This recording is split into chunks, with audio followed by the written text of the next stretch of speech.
नमस्कार दोस्तों। आज मैं आप सबके लिए ज्ञान से भरी एक कहानी लेकर आई हूँ। यह कहानी है गौतम बुद्ध और एक दुखी भिखारी के बीच की, जिससे जीवन के लिए बहुत अच्छा ज्ञान मिलता है। दोस्तों, आप सभी पूरा ज़रूर सुनिएगा। दोस्तों, इसे सुनने से आपके जीवन में दुख तो कभी आ ही नहीं सकता।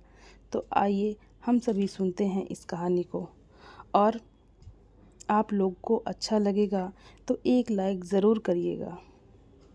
एक बार महात्मा बुद्ध एक गांव में अपने शिष्यों सहित घने पेड़ की छांव के नीचे बैठे थे। आसपास के बहुत से लोग अपनी मानसिक समस्याएं लेकर महात्मा बुद्ध के पास आ रहे थे। महात्मा बुद्ध उन सब की मानसिक परेशानियों का समाधान दे रहे थे, और सब लोग खुशी खुशी अपनी समस्याओं का समाधान पाकर वहां से लौट रहे थे। वहीं से कुछ दूर बैठा लोगों को बुद्ध के पास जाते देख एक दुखी भिखारी अपने भाग्य को कोसता हुआ यही सोचने लगा कि अभी कुछ देर पहले तो यह लोग दुखी मन से मुंह लटकाए उन महात्मा के पास गए थे, और अब इतना खुश होकर कैसे वापस लौट रहे हैं। आखिर माजरा क्या है? जरा मैं भी जाकर देखूं कि वह महात्मा ऐसा कौन सा खजाना बांट रहा है इन लोगों को, जो वे इतने प्रसन्न हुए कि उनके चेहरे लाल हो गए। जब वह दुखी भिखारी कुछ नज़दीक गया तो उसने देखा कि ये महात्मा तो लोगों को प्रवचन देकर लोगों के दुख का निवारण कर रहे हैं। तो यह देखकर भिखारी के मन में भी तीव्र इच्छा हुई कि क्यों ना मैं भी इन महात्मा को अपना दुख बताऊं, मुझे भी अपने दुख का समाधान अवश्य मिलेगा। बस फिर क्या था, समाधान पाने की लालसा लिए भिखारी महात्मा बुद्ध के सामने पहुंचा और हाथ जोड़कर प्रणाम करते हुए बोला, हे महात्मा बुद्ध, मैं भी लोगों की मदद करना चाहता हूँ। मुझे लोगों की मदद करने की बहुत इच्छा है, लेकिन मैं कैसे मदद करूँ? मैं बहुत गरीब हूँ, मेरे पास ना तो पैसे हैं और ना ही कोई ऐसी चीज़ जिससे मैं किसी की मदद कर सकूँ। मैं कोशिश करने पर भी किसी की मदद नहीं कर सकता। मुझे भगवान ने इतना गरीब क्यों बनाया? हे महात्मा, मुझ पर कुछ कृपा करो। इतना बोलते हुए भिखारी रोने लगा।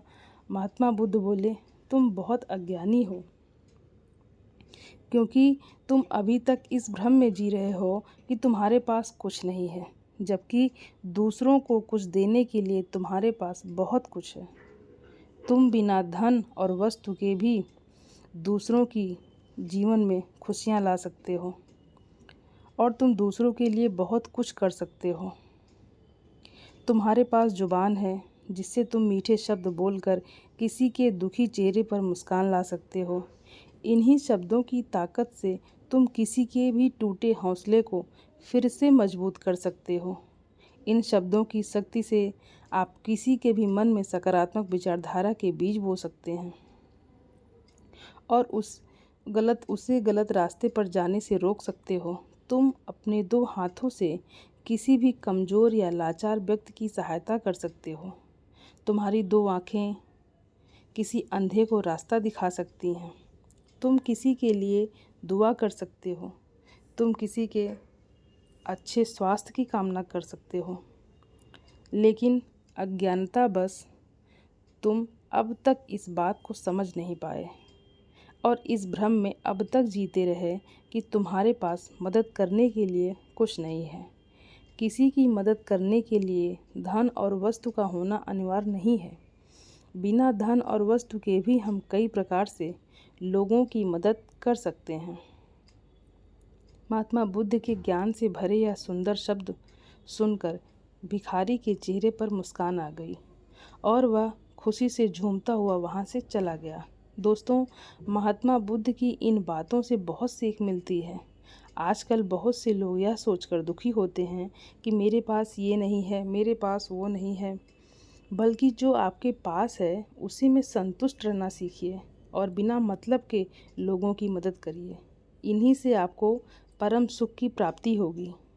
जो व्यक्ति थोड़े में ही खुश रहता है, सबसे अधिक खुशी उसी के पास होती है। इसलिए आपके पास जितना है उसी में खुश रहिए। अतीत पर ध्यान मत दीजिए और ना ही भविष्य की चिंता करिए, बल्कि बुद्धिमानी और ईमानदारी से वर्तमान में जीने का प्रयास करिए। क्रोध को प्यार से, बुराई को अच्छाई से, स्वार्थ को उदारता से और झूठे व्यक्ति को सच्चाई से जीता जा सकता है। हर दिन एक नया दिन होता है। इससे कोई फ़र्क नहीं पड़ता कि बीता हुआ कल कितना मुश्किल था। हर दिन एक नया सवेरा, एक नई उम्मीद लेकर पैदा होता है। अगर आप उन चीज़ों की कदर नहीं करते हैं जो आपके पास है, तो फिर आपको खुशी कभी नहीं मिलेगी। एक जलते हुए दीपक से हजारों दीपक रोशन किया जा सकता है, फिर भी उस दीपक की रोशनी कभी कम नहीं होती। ठीक उसी प्रकार खुशियाँ बांटने से बढ़ती हैं, ना कि कम होती हैं। जो व्यक्ति सिर्फ बोलता रहता है वह ज्ञानी नहीं कहलाता, बल्कि जो व्यक्ति शांतिपूर्ण, प्रेमपूर्ण और निर्भय है, वास्तव में वही ज्ञानी है। जीवन में हजारों लड़ाइयाँ जीतने से अच्छा है कि तुम स्वयं पर विजय प्राप्त कर लो। फिर जीत हमेशा तुम्हारी होगी। इसे तुमसे कोई नहीं छीन सकता। दोस्तों, ये स्टोरी आपको कैसी लगी कमेंट करके ज़रूर बताइएगा और मेरे चैनल को लाइक, शेयर, सब्सक्राइब करिएगा। धन्यवाद दोस्तों।